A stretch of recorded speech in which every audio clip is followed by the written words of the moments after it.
Ahora seguimos, tiene la palabra el diputado Kicillof. Bueno, muchísimas gracias. Muchas gracias. Lo primero que me parece que vale la pena repasar y que es central para hacer las preguntas y para evaluar correctamente y apreciarlo en la saga de los acontecimientos a este proyecto que hay, a los acuerdos o preacuerdos a los que se ha llegado. Lo primero que tenemos que ponernos de acuerdo es por qué llegamos acá. Y yo creo que hay unas premisas que ha mencionado recién el ministro Pratgay, que también lo ha dicho Macri en su inusualmente agresivo discurso de Asunción y realmente excluyente para muchos de nosotros ese discurso de Asunción de un presidente, pero que en todo sobrevolaba una idea que yo la sintetizo mejor con otro funcionario actual del gobierno, Carlos Melconian, que había dicho: me opongo a que estos fondos se los llame buitres, son tipos de buena voluntad que compraron títulos para ahorrar. Esta es la posición de Melconian, que un poco reconozco que recién el ministro ha revertido, porque los ha llamado buitres. Últimamente hemos escuchado mucho que son holdouts y hemos perdido un poco la dimensión, y creo que estas premisas son centrales para evaluar lo que se está haciendo, por qué y el momento. Y ahí hay, creo yo, una serie de engaños que está tratando de plantear, como en tantos otros temas, el gobierno Macri para generar dos cuestiones. La primera, una responsabilidad mal enfocada, porque la verdad que si alguien no tiene responsabilidad en la cuestión del endeudamiento externo excesivo, podría decirse que es el gobierno de Néstor Kirchner y Cristina Fernández de Kirchner. Pero sí muchos funcionarios actuales del gobierno de Macri, entre ellos el que acabo de mencionar, el presidente actual del Banco Central, que tiene una participación en el megacanje. Esta no es una apreciación de valor o ad hominem, es la realidad. Hubo un desastre de sobreendeudamiento y ese desastre de sobreendeudamiento estalló en el default más grande de la historia. Esto involucró al Fondo Monetario Internacional, del que fuimos excelentes alumnos, así que estos son ahorristas de buena fe que compraron títulos, y el Fondo Monetario, un organismo muy bueno que nos quiere ayudar en esta visión. Y creo que es exactamente lo contrario, y lo ha dicho el presidente, yo lo quiero sacar del tablero porque es una mentira atroz y además confunde sobre la oportunidad de este acuerdo y el carácter de este acuerdo que está planteando el Ejecutivo. Primero, el carácter. La verdad es que no es cierto que esto lleva 15 años porque el gobierno anterior tuvo alguna desidia. Estalló el default de la deuda por el sobreendeudamiento de los neoliberales, que muchos de ellos están en el gobierno, y creo que no es un insulto porque todos ellos están orgullosos de ser neoliberales. Sus economistas de cabecera son los monetaristas, Milton Friedman, la Escuela de Chicago, y no tengo ninguna objeción, pero piensan así. Y así endeudaron al país aquella vez, y la verdad es que Néstor Kirchner en 2003 tuvo que hacerse cargo de ese desastre de 81.000 millones de dólares. Y lo fue solucionando absolutamente todo, y acá es donde entra la secuencia de tiempo, y lo quiero dejar muy en claro. Se negoció de todo ese desastre que había el 93% de los bonistas. Ahora voy a ir a cómo se negoció, que contrasta también con lo que estamos haciendo hoy acá y el modo en el que se tomó esa negociación. Eso se negoció el 93% de los bonistas, también se le pagó al Fondo Monetario Internacional, porque ahora nos van a venir con el Fondo Monetario Internacional que nos quiere ayudar. Todos sabemos que el Fondo Monetario Internacional hundió a la Argentina, que nos prestó hasta donde no podíamos tomar y después le soltó la mano al país y lo mandó al bombo. Entonces ahora van a venir con que 10.000 millones, a mí me ofrecieron 10.000 millones de dólares en el Fondo Monetario Internacional. Si damos el artículo 4, sabemos que con ese artículo 4 después van a venir las misiones, los condicionamientos de la política, y ya no vamos a discutir ni jubilaciones, ni aguache, ni deuda, ni nada. Vamos a estar pagando interés tras interés, sin ningún espacio para hacer política económica, favorecer a nadie, ni que crezca el país. En la historia argentina la deuda externa nunca fue un puente, nunca fue un túnel, nunca fue una ruta, nunca fue a las provincias, nunca fue a los más necesitados. La deuda externa argentina sirvió para la bicicleta financiera. Que no le mientan a los argentinos que ahora nos vamos a salvar con el endeudamiento externo, porque si no viene el ajuste, que ese es el segundo componente que quiero refutar, para que el Congreso entienda cuál es el apuro y cuál no es el apuro de todo esto, desde mi punto de vista. Entonces, ¿cuál es el origen? Acá hay unos fondos buitres, arreglado el Fondo Monetario Internacional, arreglado el 93% de los bonistas, arreglado el CIADI, arreglado el Club de París. ¿Qué quedaba? ¿Qué es lo único que quedaba prácticamente? 7%. Entonces uno dice, el taxi, lo ha llamado el ministro, que dejó correr el gobierno anterior. No, y lo saben muy bien ustedes, así que yo pediría que no engañen más a la gente. No fue así, fue lo contrario. Los fondos buitres no eran bonistas que tenían bonos argentinos, como bien dijo Pratgay, y entonces no entraron porque no quiso negociar el gobierno, no tenían un solo bono argentino, sino que fueron a comprar después para ir a litigar y buscar un juez cómplice como Griesa. Y esperaron ellos. No es que el gobierno no los buscó, lo buscó en 3 canjes. No vinieron nunca porque su negocio no es negociar de buena fe. Su negocio es estafar y extorsionar a las economías como la nuestra, a las empresas norteamericanas también. Entonces de eso trabajan. ¿Qué hicieron? Esperaron, fueron con bonos comprados a precio vil. Acá no hay un solo prestamista en la Argentina, ninguno, probablemente ninguno. Puede ser los bonistas italianos, pero de eso podemos hablar largo y tendido también, y su reclamo ante el CIADI, que es puro humo. Pero bueno, ese es otro tema. Después vamos a ver lo del CIADI y otros tribunales. Pero con respecto a la cuestión de los fondos buitres, compran los bonos a precio vil, esperan, compran en 2008. Esta es la información que tenemos, después del primer canje, a 25 guitas, a 25 centavos por dólar, y van a Griesa. Recién en 2010 empieza esta causa pari passu a moverse. Es decir, que ellos esperaron, no nosotros. El taxi fue la estrategia de ellos. Y empiezan en 2010. El gobierno argentino, ¿qué hace? Lo que tiene que hacer razonablemente, sostener sus principios de reestructuración que habían funcionado tan bien. Entonces, en lugar de entregarse, decir, aparecieron uno nuevo, vamos, ¿qué pediste? Pago, me lo saco encima, litigamos y litigamos y litigamos para demostrar que los culpables eran ellos, que el problema era en ellos. Llegamos hasta la última instancia, que es la Corte Suprema de Estados Unidos, y nos dio la espalda.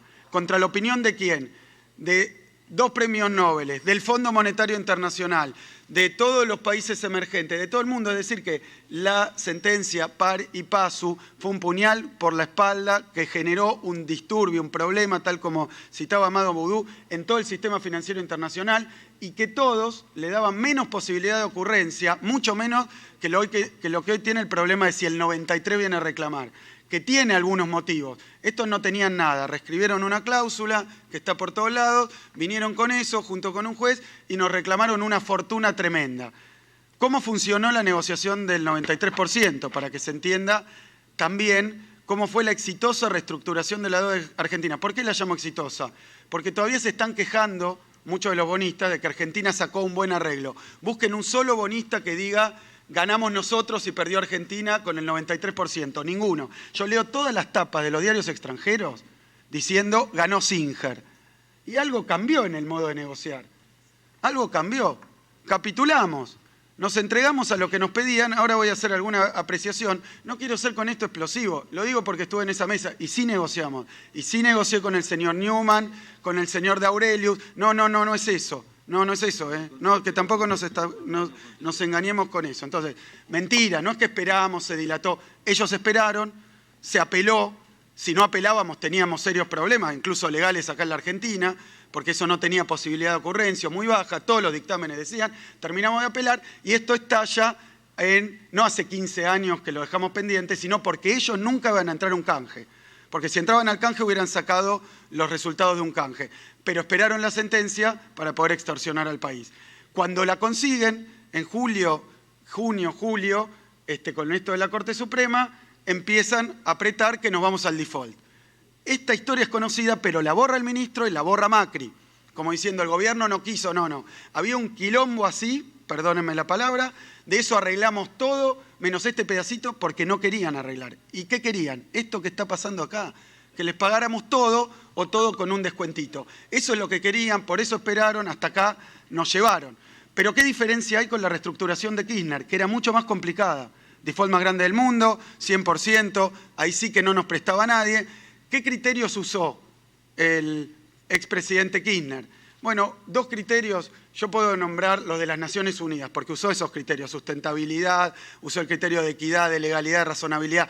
Pero voy a decir algo más que me parece que es más importante de todo esto, y que sí lo usó Néstor Kirchner, que es que no se desesperó y no le vendió a los argentinos que si no arreglamos esto, nos vamos al tacho.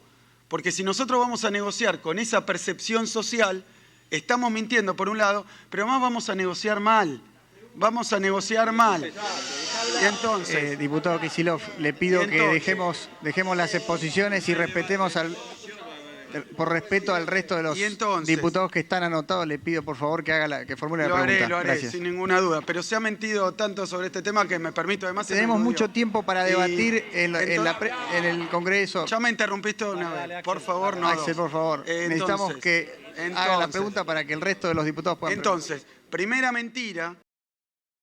Claro, menos que las intervenciones de otros, así que por favor ese recurso para callarme no lo empleemos. No, diputado Kicillof, estoy tomando el tiempo de todas las intervenciones. Segundo. Usted ha tenido el mismo tiempo Bien. que la diputada Siciliani. Bien. No hagamos ningún tipo de... No discrimen.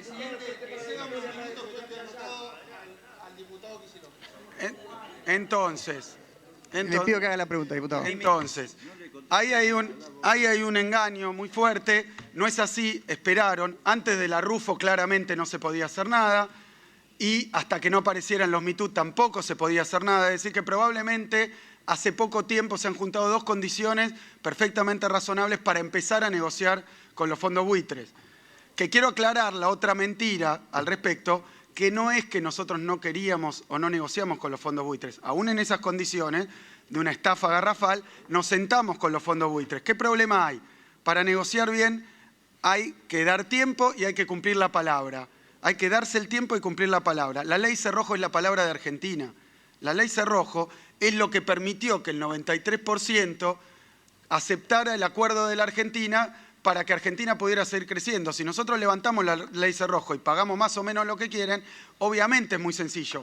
Nada más que vamos a tener problemas hasta de palabra como país, de haberle dicho nosotros, acepten esto porque no le vamos a pagar más. Y como bien dice recién el ministro, pagarle lo mismo que los anteriores no es no pagarle nada, es pagarles un montón, que lo mismo que los que confiaron en el país. Nada más que no trae ningún problema legal, nada más que no trae ningún riesgo. Nada más que no nos pone de nuevo ante el peso de la deuda. Le pido que formule su pregunta porque usted lleva 10 minutos. Si los oradores tardan 10 minutos, estamos 5 horas de preguntas. Así que le pido por favor que haga la pregunta. Correcto.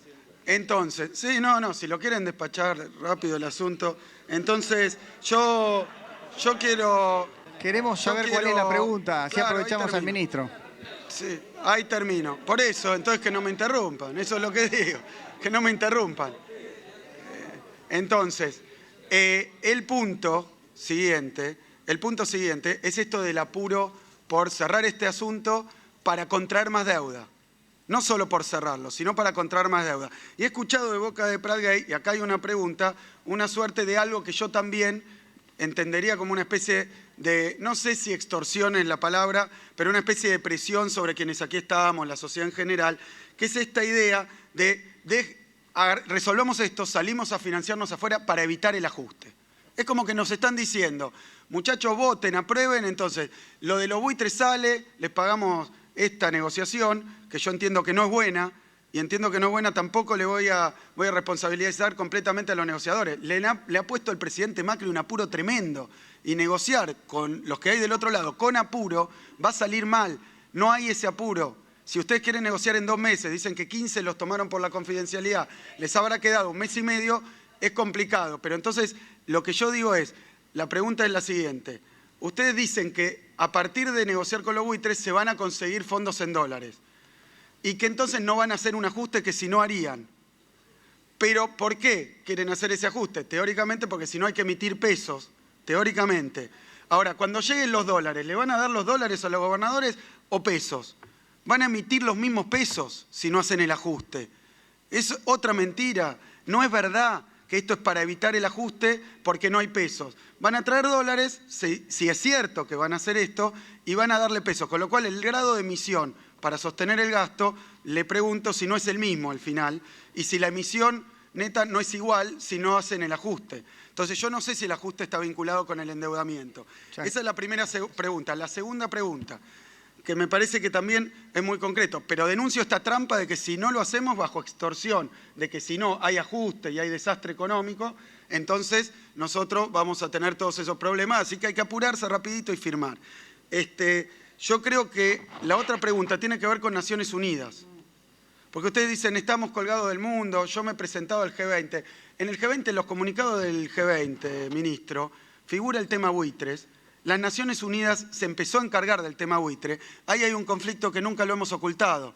en Naciones Unidas es probablemente el único organismo realmente democrático que quede, porque cada país tiene un voto y están casi todos los países. Ahí ganamos por afano y el apoyo a Argentina fue prácticamente unánime, excepto de algunos países de peso en el PBI muy importante mundial, porque son plazas financieras. Y yo entiendo que muchas veces se ponen del lado del acreedor y no de los países deudores. Por eso, algunos de ellos no apoyaron, otros sí, otros se abstuvieron. Entonces yo digo, con ese apoyo unánime que conseguimos en el exterior, de todos los países, de todos los organismos, de los expertos más grandes, nosotros no tenemos una palanca para usar mucho más fuerte que la que se ha usado. Y quiero dejar esto en claro, sí se usa una propuesta en línea con lo que decía Heller, que es muy razonable, que no nos trae ningún riesgo legal, que no nos lleva a esto que ustedes mismos están planteando. ¿Cuánto le vamos a pagar a los otros si se ponen duros si ya Singer se escapó de este acuerdo? Y la ley que presentan da presuntamente facultades para endeudar en montos que desconocemos, pero además para arreglar en condiciones que desconocemos. Y siempre va a ser bajo extorsión, y yo me temo que sí aparezca la cláusula pari passu y de nuevo las injunctions o las cautelares del juez, con uno que venga adentro del 7%. La pregunta es, ¿no tenemos más palanca? ¿Por qué hacerlo a tontas y a locas? Negociar en muy poco tiempo, porque yo también, y quiero decir por último, cuando estuve ahí me ofrecieron ofertas que eran mejores que estas, Singer, que eran mejores que estas.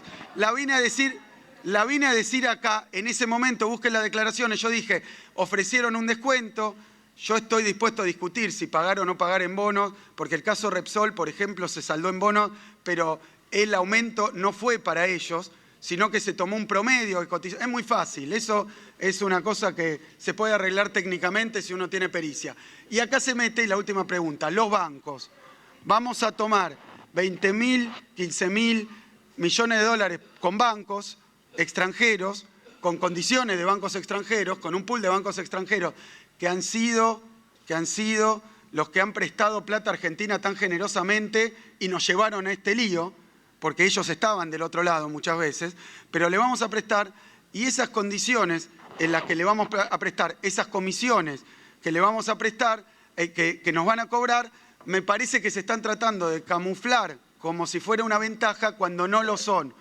Yo propongo también que emita la Argentina sin bancos intermediarios, que emita la Argentina sin bancos intermediarios y sin comisiones. ¿Por qué no hacerlo?